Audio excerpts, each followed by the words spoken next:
Kayo po ba ay tumataya mga bossing? May tuturo po ako sa inyo bago po kayo mga bossing kong tumaya.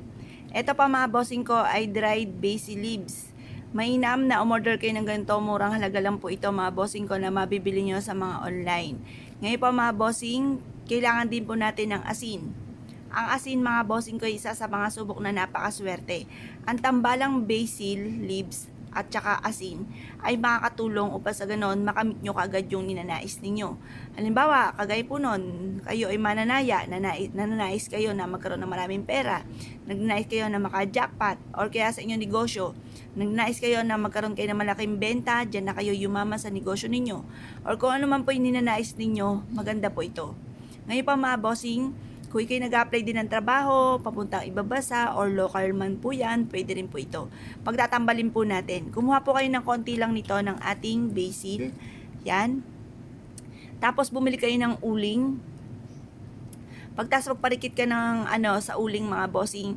Tapos, ang gawin ninyo, konti nito at konting asin, magpausok po kayo mga bossing. Habang nausok po yon, paulit-ulit nyo sinasabi yung inyong kahilingan na manalo kayo ng jackpot, magkaroon kayo ng maraming pera, magkaroon kayo ng negosyo na dyan na kayo yaman, matanggap kayo sa trabaho na matagal nyo nang ina-applyan. Mag-wish po kayo ng mula sa inyong pong puso. Magkakatotoo po yan basta may 100% kang paniniwala sa mga mga pamamaraan.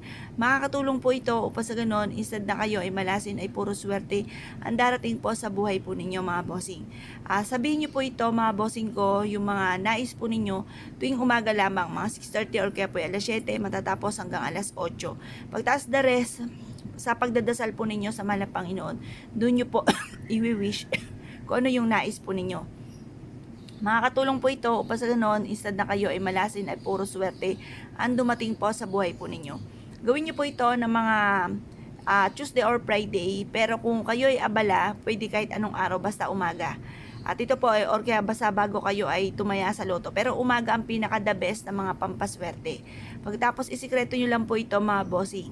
Hayaan nyo lamang na ito po isa sa mga sikreto nyo kung paano kayo naging matagumpay bukod sa sipag at syaga at pananalig sa mahal na Panginoon.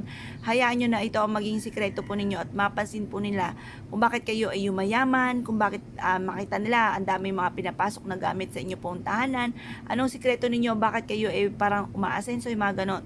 Or kaya i-share nyo na lang po yung ating video para malaman po nila mga bossing. Ito po ay pwede nyo rin ilagay sa inyo pong pitaka ang ating basil leaves upang sa ganon kayo po ay maka-attract ng swerte sa pera. At ang asin, pwede rin namang ipampaligo upang sa ganon, yung kaunting asin, lagay sa timbang tubig upang sa ganon, mawala yung mga kumapit ko na kamalasan. Ngayon pa mga bossing, proven po ito na maswerte. Or kumuha ka ng isang pouch, maglagay ka ng basil, tapos may kaunting asin, tapos bitbitin kahit saan kayo magtungo para sundan kayo ng swerte. Para instead na kamalasan, ay puro swerte naman ang darating po sa inyo. Kaya kung kayo po naniwala at nais po itong gawin, subukan nyo na po ito. Dahil ang basil ay isa sa mga bukod sa nilalagay ito sa pagkain, nakakatulong po ito na pang-attract ng swerte sa pera. At ganoon din po ang kapangyarihan ng asin na ang tambalang ito ay makakatulong upang sa ganon mas maging powerful ang inyo pong gagawin na pampaswerte. Kaya kung kayo pinaniwala mga bossing, good luck po sa iyo po lahat.